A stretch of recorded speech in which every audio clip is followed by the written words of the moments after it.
We have been looking at how important sleep is for our health, but what happens if we don't get enough sleep? On average, we need about 8 to 10 hours of sleep to stay alert and function optimally during the day. The exact amount of sleep we need depends on our age and is controlled by our biological clock that tells us when we feel awake and when we feel sleepy. We acquire sleep debt when we don't get enough sleep. It accumulates until the debt is paid off. The only way to pay back sleep debt is by getting extra sleep. Sleep debt cuts into our cognitive abilities, or our ability to think and learn, and can even make us more prone to illness. Sleep debt also prevents us from performing at our best during the day. It can often force us to close our eyelids when we least expect it. Limiting our sleep debt is the most important requirement for healthy sleep and optimal performance during the day. In other words, get enough sleep and you will be healthier.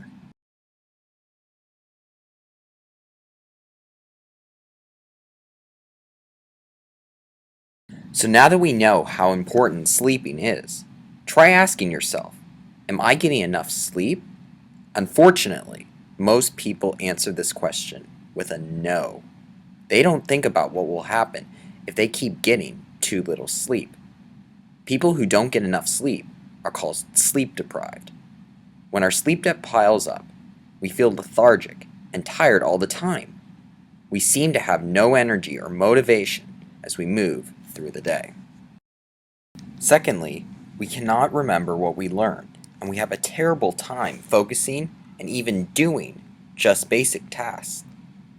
Third, our coordination goes down dramatically, and our reaction time slows down, putting us at risk for major accidents. Sleeping behind the wheel is the cause for over 100,000 accidents each year. 18 hours of being awake with no sleep, such as 6 a.m. to midnight or 5 a.m. until 11 p.m., is like having a blood alcohol content, or BAC, of 0.05, which is almost the legal driving limit in most states. So the bottom line is to make sure that you get enough sleep and encourage your family and friends to do the same.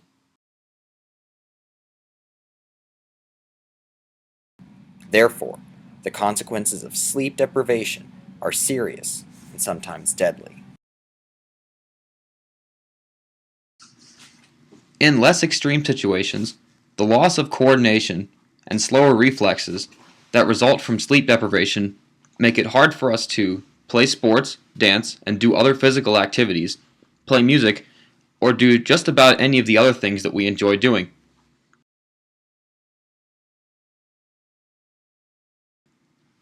If we're very tired, we might nod off in class, behind the wheel, or just about anywhere else. Our brains can make any time nap time if we're that tired.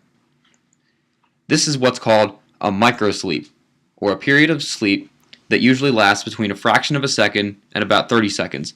The more tired we are, the more likely we are to experience a microsleep. Have you ever zoned out for a minute in class and completely forgot what was happening, or put something down and then forgot where it was a few seconds later? You probably have experienced a microsleep before. They can happen even in dangerous situations, which is one of the reasons why driving while sleepy is so dangerous. Experiencing microsleeps throughout the day is a strong indicator that you should be getting more sleep. Try going to bed a little earlier and paying back some of your sleep debt. In addition, the function of our immune response also becomes impaired. We are more susceptible to getting sick. Furthermore, a lack of sleep is sometimes linked to weight gain, as sleep deficiency can change hormone production in our body. Production of ghrelin, the hormone that makes us feel hungrier, is increased with a lack of sleep, while the production of leptin, the hormone that informs the body that it has eaten enough, is decreased. This makes us eat more than necessary and leads to weight gain and eventual obesity. Moreover, the general lethargy that accompanies a lack of sleep represses our desire to engage in doing physical activity. If we feel less inclined to exercise, our weight will undoubtedly increase. Besides for feeling tired and lethargic, acquiring a significant amount of sleep debt can also cause a whole host of other problems, including acne, depression, and unhappiness. At the end of the day, aside from all the health ramifications associated with failing to get enough sleep, perhaps the most important reason for trying to get at least 8 to 10 hours of sleep a day is to feel well and be primed to perform in all aspects of our lives. The key to getting a good night's sleep is good sleep habits, or sleep hygiene. How can we make sure that we are getting enough sleep? First, make a sleep schedule. If you try to go to bed around the same time every night, then your biological clock will help you keep a healthy sleep and wake rhythm. Wake up and go to sleep around the same time each day. This routine helps us set up our biological clock properly. The second thing to consider is the environment. Keep the bedroom dark and quiet when you are trying to go to sleep, and wake up to bright light. This allows for peaceful, continuous sleep. TVs, computers, and other screens can keep us awake. Bright lights tell us that it is time to be awake, which shifts our biological clock.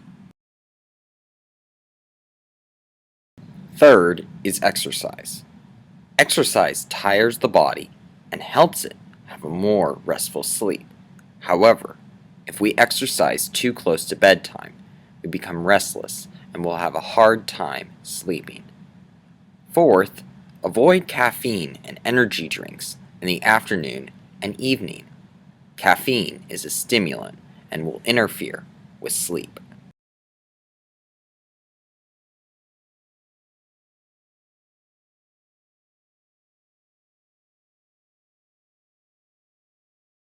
Finally, if we feel tired during the day, we can take short naps for about 20 to 45 minutes. Naps longer than that can actually make us feel more tired because we wake up from them during deep sleep. Long naps will interfere with nighttime sleep, so keep the naps short. Now we know how to wake up feeling rested, refreshed, and ready to take on the day.